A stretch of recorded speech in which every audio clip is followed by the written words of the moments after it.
क्या विधानसभा चुनाव के लिए आजसू 1932 खतियान आधारित स्थानीय नीति का मुद्दा भूल गई है?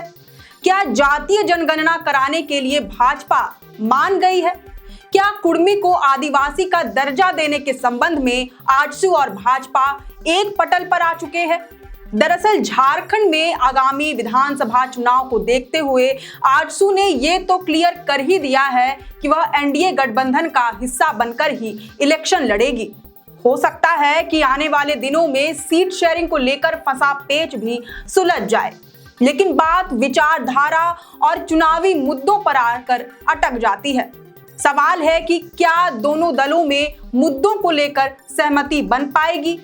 ये सवाल इसलिए खड़े हो रहे हैं क्योंकि आजसू की विचारधारा भाजपा से बिल्कुल उलट दिखाई देती है। स्थानीय नीति, जातीय जनगणना, कुर्मी को एसटी का दर्जा दिए जाने के संबंधित मुद्दों पर अक्सर दोनों दलों में तकरार होती रही है। यह हाल साल 2014 के विधानसभा चुनाव के बाद भी बखूबी देखने को मिला था।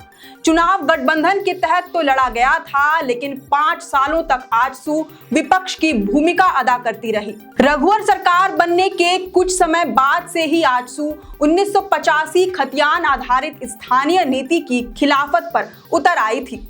उस दौरान आजसू प्रवक्ता डॉक्टर देवशरण भगत ने सवाल खड़े करते हुए कहा था कि जो 200 सालों से राज्य में रह रहे हैं और जिन्होंने झारखंड में मैट्रिक की परीक्षा पास की है, दोनों की पात्रता स्थानीय नीति को लेकर एक ही कैसे हो सकती है?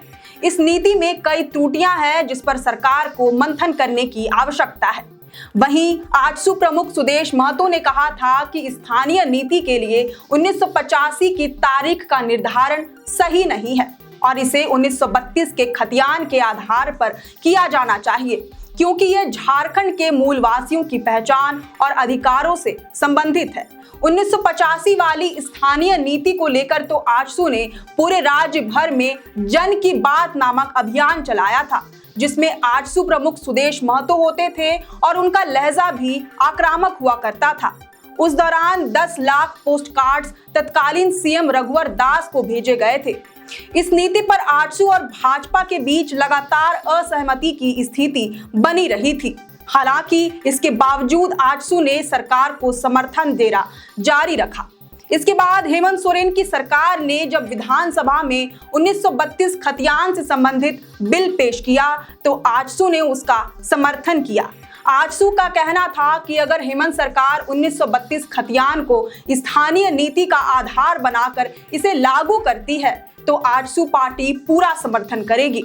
आपको बता दें कि आजसू शुरुआत से ही 1932 खतियान की पक्षधर रही है, लेकिन हाल के समय से परिस्थितियां बिल्कुल बदली हुई सी लग रही हैं।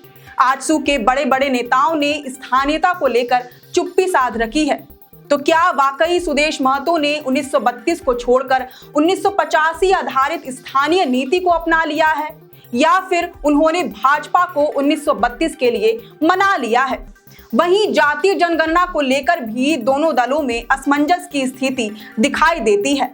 चिराग पासवान की लोजपा, नीतीश कुमार की जेडीयू समेत केंद्र में एनडीए के घटक दलों ने एक ओर जहां जातीय जनगणना का खुलकर समर्थन किया है, वहीं आजसू भी हमेशा से कास्ट सेंसस की पक्षधर रही है। आजसू प्रमुख सुदेश महतो जातीय जनगणना को लेकर न केवल सहमत रहे हैं, बल्कि पार्टी के अधिवेशन में इस मुद्दे को प्रमुखता से उठाते भी रहे हैं। जबकि एनडीए को लीड करने वाली दल भाजपा कभी जातीय जनगणना के समर्थन में नहीं रही है। हालांकि पार्टी ने कभी इसका खुलकर विरोध भी नहीं किया है। मतलब भाजपा ने जातीय जनगणना को लेकर कभी अपना स्टैंड क्लियर नहीं किया है। इस संबंध में इंडिया गठबंधन के नेता हमेशा से भाजपा को घेरते रहे हैं। उनका आरोप है कि भाजपा कभी जातीय सर्वेक्षण कराना ही नहीं चाहती। ऐसे में अब जब झारखंड में विधानसभा का चुनाव नजदीक है, तो क्या आजसू जातीय जनगणना वाले मुद्दे पर चुप्पी साधकर गठबंधन के तहत चुनाव लड़ने वाली है? इसके अलावा कुर्मी को आदिवासी का दर्जा देने वाली मांग भी आजसू के लिए एक सबसे बड़ा चुनावी एजेंडा रहा है। दरअसल कुर्मियों की पार्टी कहे जाने वाली आजसू शुरुआत से ही कुर्मी को एसटी में शामिल कराने की मांग पर मुखर रही है। ये पार्टी का चुनावी मुद्दा रहा है। हाल के समय से ये मांग जोरों पर है। हालांकि केंद्र की भाजपा सरकार ने इस मुद्दे पर भी कभी अपना स्टैंड क्लियर नहीं किया। तो ऐसे में सवाल यह है कि क्या आजसू अपने कोर एजेंडे पर भी चुप्पी साध लेगी? क्या विधानसभा चुनाव के लिए आजसू ने अपनी विचारधारा से समझौता कर लिया है, या फिर इन मुद्दों को लेकर सुदेश महतो ने भाजपा को मना लिया है?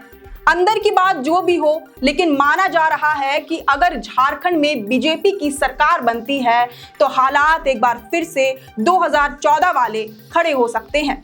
एक बार फिर से आजसू सत्ताधारी दल में रहते हुए विपक्ष की भूमिका अदा कर सकती है। वैसे इस पर आपका क्या विचार है, ये हमें कमेंट करके जरूर बताएं। अगर आपको हमारा ये वीडियो पसंद आया हो तो इसे जरूर से लाइक और शेयर करें। हमारे चैनल लोकतंत्र 19 को फेसबुक पर फॉलो और यूट्यूब पर सब्सक्राइब करना ना भूलें।